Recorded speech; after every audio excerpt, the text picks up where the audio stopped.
back, relax, and maybe get yourself a snack. Me and you gonna have a little chat about books. Hey guys, so I am here today to talk to you about the 2 books that I read for the month of March for my book clubs. So I have 2 book clubs, if you don't already know. One of them is a science fiction and fantasy book club, and the other one is a generic book club that I run through my work. So let's get started with the more generic book, and then we'll go into the sci-fi and fantasy one. The book that we were reading this month for my work book club was If You Knew Her by Emily Elgar. This book is a kind of mystery thriller, I would say. It's a story that is very much about what happened.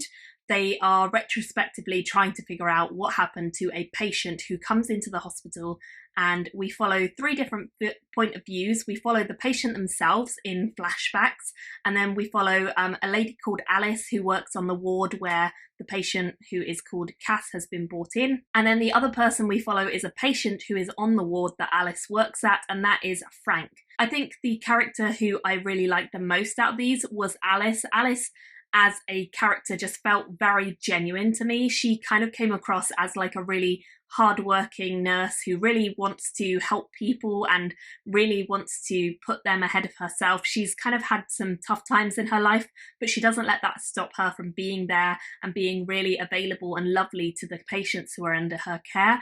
And she works predominantly with coma patients, which is obviously quite a tragic situation, but she's always very understanding and loving to not just the patients, but also any guests that they might have as visitors as well. So I really like Alice. I think she was a great character. The second character is Frank. Frank is a patient on the ward. He actually has lock-in syndrome, which basically means that he can hear everything that's going on and he just can't make any kind of physical response to it. So he can't move his eyes, his mouth, or anything. He can't move any of his body, but he is aware. Now, a lot of people who work on the ward do not believe he's aware. They do not really believe in him, but Alice is one of the very few who does, and she's always talking to him, always giving him kind of everything she can to keep him comfortable. Frank is a really interesting character as the story goes on because of what he overhears as well, so he's very important. And then Cassie, who is our patient, she comes into the ward after what looks to be a very tragic accident where she had fallen into a stream and nearly died. But actually when she comes in, the doctors discover something more about her condition, and she's also got all these flashbacks into the past where we're kind of seeing from her relationship starting up to the point now where they're at. And it was really fascinating to follow her story through the flashbacks. I liked it a lot. With all that being said, I don't tend to read mysteries very much, and so I wasn't sure that I would like this book, but I did. I found it was very readable, very easy to get into. I think I read almost all of it in one sitting because it really didn't take long at all. It was very much a book that, although it was fast-paced, I still felt like I really got to know the characters, which is not something that often happens to me with mystery books or thriller books. I tend to find they're often a bit flat on characterization, and I really didn't have that complaint with this book at all. I feel like it really felt very genuine and very kind of real, which I liked. I do think the mystery is maybe a little bit predictable. I tend to often find this with mystery books that you can sometimes anticipate where it's going, and I think definitely for parts of this book you can anticipate where it's going. However, with that being said, I do think there's some good reveals as well. So overall, I liked it. I was surprised how much I liked this book, considering it's not my usual thing, and I would recommend it if it's something that you think sounds interesting. Maybe pick it up and give it a try. I ended up giving it a 3.5 out of 5 stars overall. Now moving on to the science fiction and fantasy book, which for this month was supposed to be science fiction, but actually ended up being a lot more of a fantasy. An Accident of Stars by Foz Meadows. Foz Meadows is an author. I've never read any of their work before. I heard very good things about them from my friends, but I just hadn't picked anything up, so I'm glad I finally got around to with the book club book. However, as I say, we were supposed to be picking up a sci-fi, and this one is kind of labelled as sci-fi, but I would say it's a lot more of a portal fantasy. So there are sci-fi elements in that. The main character of this world, who is called Saffron, or Safi for short, she accidentally stumbles from one world, our world, into an entirely new fantastical world, and that is kind of the sci-fi element done. There's not a lot else that's sci-fi about this book. I would say the majority of it is fantasy, and it just has that one small bit of sci-fi. So this book was actually one that I very much enjoyed. I found myself kind of getting to grips with it slowly, because it does take you from the human Earth world into a world that is very fantastical and has a lot of different names, a lot of different terminology, a very different setup to the dynamic of the world, the people, the cultures. A lot of it is very foreign, and so I definitely took a while to settle into this story, much like our main character Saffron does when she stumbles through this hole in the world. And I think that's good. I think it felt like it was a genuine moment where she was kind of completely unsure, we were unsure.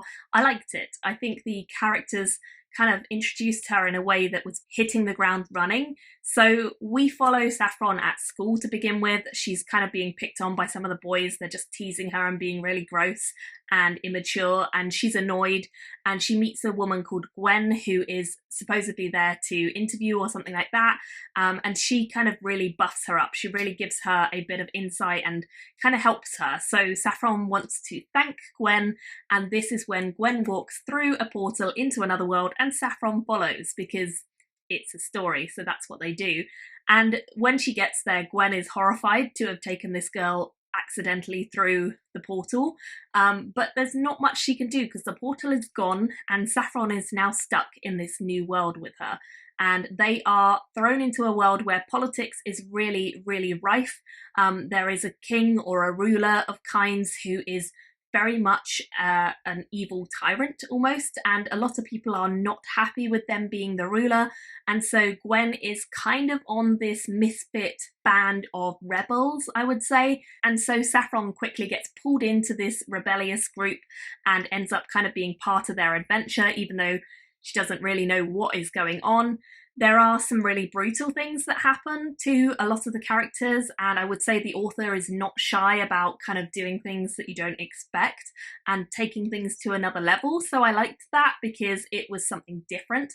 I also think this author really does go on about quite a few different topics. So we have like polyamorous relationships, we have LGBTQ themes, we have people who are various genders, genderqueer, we have people who have transitioned. There's a lot of different stuff in this fantasy book, and I think that's really interesting to see. It feels like maybe some of the things, some of the themes are a little bit shoehorned in, but in general I think the author did really well with kind of integrating so many different aspects of different people, and I think that was great to see. There's also some really great discussions that are had by some of the characters about various things that you don't often see in fantasy, so I really want to kind of give credit to the author for doing that sort of stuff. And I would say this is a book that a lot of people should probably read if you haven't already, because I do think it has a lot of interesting discussions and ideas. One of the other main characters that we're following is called Zek, and she is a character who we meet when Saffron is with this group of rebels. She's kind of a similar age to Saffron, so they naturally form quite a friendship, and then from there we end up kind of realising more about Zek than first meets the eye. Zek in fact has quite a big secret which she hasn't revealed to anyone, and as the course of the story goes on and they kind of get mixed up in all these adventures and battles and all sorts of madness, she does reveal this secret and it becomes a major plot point.